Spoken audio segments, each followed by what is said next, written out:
शेतकरी मित्रांनो, आपण आता इथे ह्या SRD शेतात आलोय. तर आपण आता इथे आपण एकरी टार्गेट 100 क्विंटल मका होईल. मागच्या वेळी आपल्याला 67 क्विंटल झाली होती या शेतात. तर या शेतामध्ये आपण 67 झाली म्हटलं 100 बी होऊ शकते, कारण विदेशामध्ये 130 क्विंटल एका एकरमध्ये काढता, 130 क्विंटल काढता.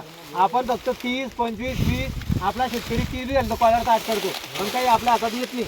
आता इथे बाय मी काय केलंय, 100 फुटावर इकडून 3 दाणे, इकडून 3 दाणे, आता 6 दाणे लावले. एका फुलीवर किती दाणे लावले? 6 दाणे लावले. 6 दाणे लावले, 6 टन साडे समजा. आता हे करूच आहे पहा, हे करूच आहे, हे करूच आहे. छोट्यावर पाय एक कणूस जर चांगलं भरलं तुम्ही शेतामध्ये, तुम्ही मक्का लावला की घरी गेल्यावर पाहा, एक कणूस 200 ते 250 ग्रॅमचं भरतं एक कणूस. त्या ठिकाणी जर 2 कणस आले समजा, आपले चायना पद्धतीने लोक लावतात 2 कणस, तर 250, 500 होऊन जातं.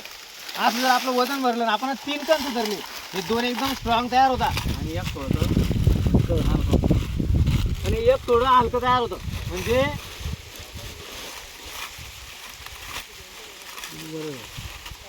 250, 500, 100 किती झालं? 600. एवढं जर आपलं वजन भरलं 600, तर एका एकरमध्ये 75 क्विंटल मका होते आज रोजी.